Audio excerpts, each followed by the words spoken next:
Hello बच्चों, let's read this question. The question says sum of all the rational terms in the expansion of 3 raised to the power 1 by 4 plus 4 raised to the power 1 by 3 whole raised to the power 12 is, and the four options are given to us. इस question में हमें एक expansion दी है, हमें बताना है इसमें जितनी भी रैशनल टर्म्स हैं उनका सम कितना होगा. So firstly we will see the key concept to solve this question. So अगर हमें a plus b raise to the power n ये दिया है, इसमें हमें एक रैंडम टर्म लेनी है, general term, that is r plus one th term. तो ये होगा C n C r a raise to the power n minus r b raise to the power r. So इस एक्सपेंशन को और इस formula को यूज करके हम 3 1/4 प्लस 4 की power 1/3 whole raise to the power 12 इसे ओपन कर सकते हैं. सो यहाँ से इसकी जर्नल टर्म जो r plus one th term है वो होगी 12CR 3 raise to power 1/4 raise to the power 12 minus r. b क्या है 4 की power 1/3 raise to the power r.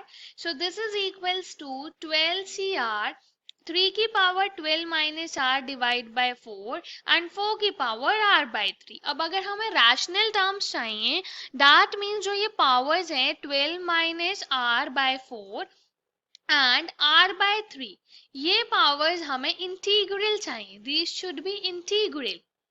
So इस पे कंडीशंस देखते हैं. r बाय 3 को इंटीग्रल होने के लिए हम ले सकते हैं r can be 0. Possible value of r is 0, 3, 6, 9, 12 और हम 12 तक देखेंगे क्योंकि हमारी जो पावर दी है वो 12 दी है. तो अगर हम r को 0 लेंगे तो 12 माइनस आर बाय 4 की क्या वैल्यू आएगी. r को अगर हमने यहाँ 0 किया ये 3 आ गया, ये भी इंटीग्रल आ गई, ये भी इंटीग्रल आ गई. That means r can be 0. Next अगर 3 पावर लेंगे, सॉरी r को 3 लेंगे, r को 3 लिया तो ये आएगा 9/4. 9/4 जो है वो इंटीग्रल नहीं है तो ये हम नहीं ले सकते. 6 लेंगे अगर तो यहाँ पे आएगा 6/4 दैट इज 3/2. सो ये भी कंसीडर नहीं करेंगे. 9 लेंगे तो ये आएगा 3/4, ये भी नहीं ले सकते. 12 लेंगे, 12 से आएगा 0, ये भी इंटीग्रल है, ये भी. सो दैट मीन्स r 0 या 12 हो सकता है. 0 और 12 पे हमारा जो टर्म्स हैं वो रैशनल टर्म्स होंगी. अब हमें उसका सम निकालना है. सो सबसे पहले हम r0 पुट करके टर्म निकालते हैं. r0 पुट किया तो t0 + 1 that is t1 equals to 12c0 3 raise to the power 12/4 4 raised to the power 0/3 that is 0 which is equals to 12 factorial 0 factorial 12 minus 0 12 factorial. यहाँ पे आएगा 3 raised to the power 3, so this is equals to 3 raised to the power 3 which is equals to 27. अब हम solve करेंगे r equals to 12 के लिए. तो 12 + 1 that is t13 is equals to, यहाँ पे आएगा 12c12 3 की पावर 12 माइनस 12 जैसे 0 यहाँ पे आएगा और 4 की पावर आएगी 12/3.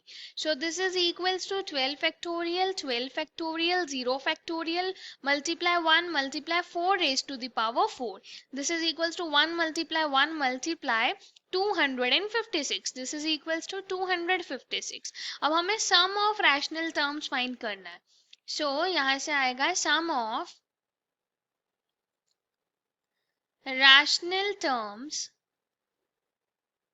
is equals to, अगर हम t1 + t13 कर दें तो आ जाएगा. t1 है हमारे पास 27 + t13 है 256 which is equals to 283. The final answer is 283, option C. Hope you understood it well. Best of luck.